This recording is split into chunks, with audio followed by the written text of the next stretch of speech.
Hello students, so we shall continue with the same chapter, and in the last class we studied about the distribution of intelligence, okay, and how it is distributed between things, and there is a bell-shaped curve, okay, it is called as NPC. I think you remember that.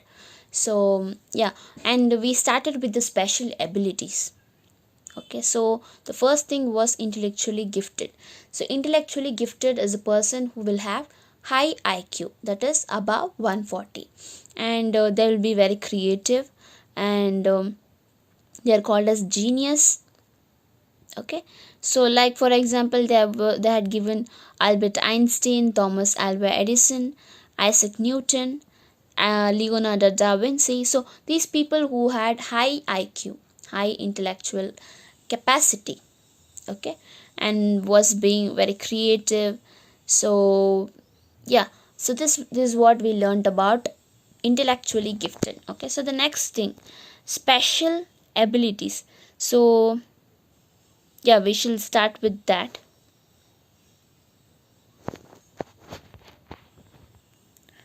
Okay, special aptitude.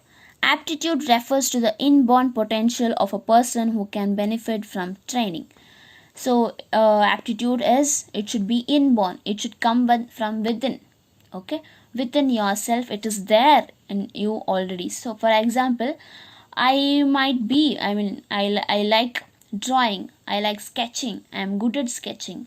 If I am trained well, I can be a good artist.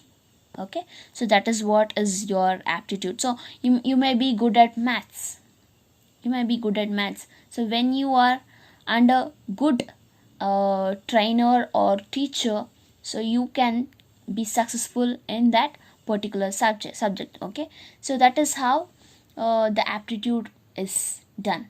And especially you might be good at singing, your voice might be very touchful. So when you listen to when you sing a song, you will know that you can be a singer.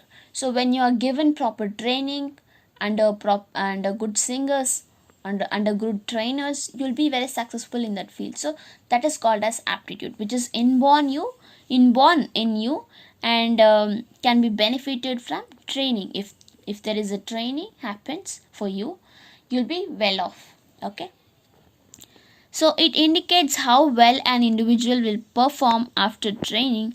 Performance on intelligent tests is sometimes indicative of aptitude. High scores in intelligent tests indicate ability to reach potential from academic training, or what is often called scholastic aptitude.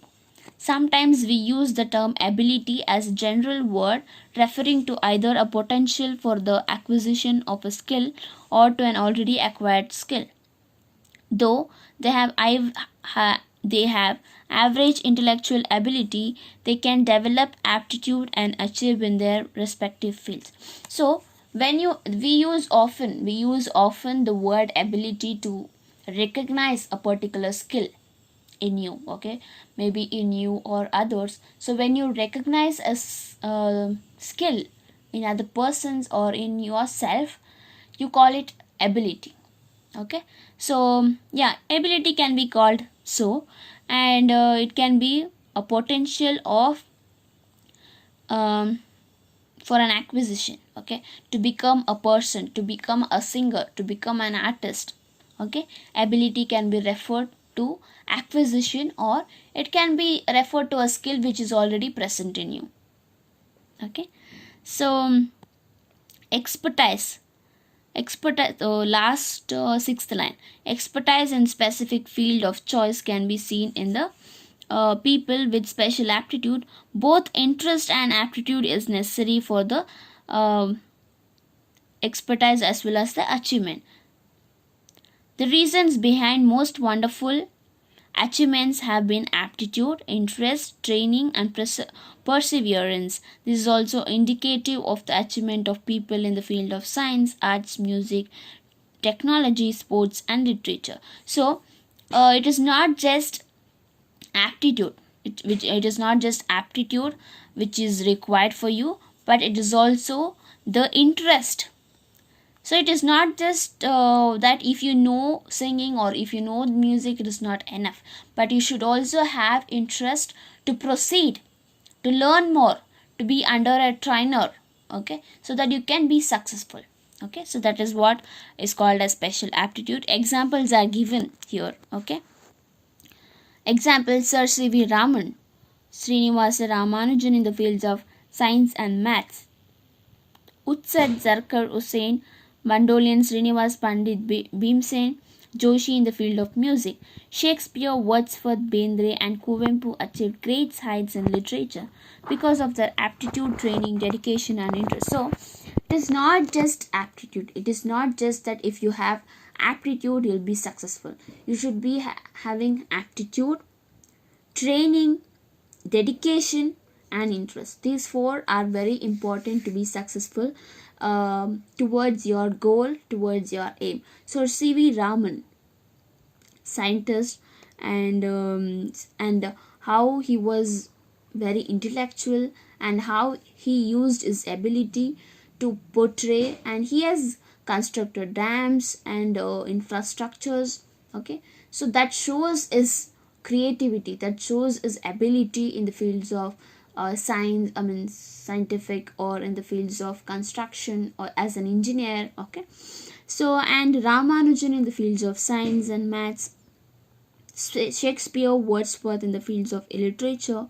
So many people, you can give examples of your own singers, or you know your own actors who works with, who has aptitude, it is which is inborn ability, and how they pay interest, and how the dedication is there, and how there is interest.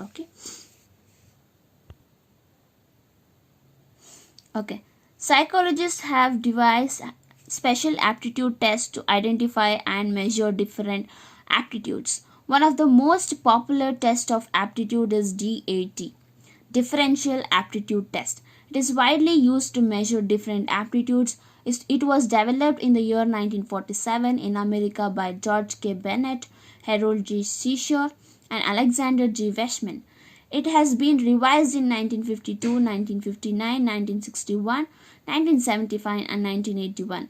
So, it is a battery of tests with 8 subtests like verbal reasoning, numerical ability, abstract reasoning, clerical speed and accuracy, mechanical reasoning, spatial relations, spelling, language usage test. So, there will be many tests. This is just an information, you can just know about it. Okay, that there is a test on aptitude, that is differential aptitude test, and it was developed in 1947 by George K. Bennett, Harold Seashore, and Alexander G. Weishman.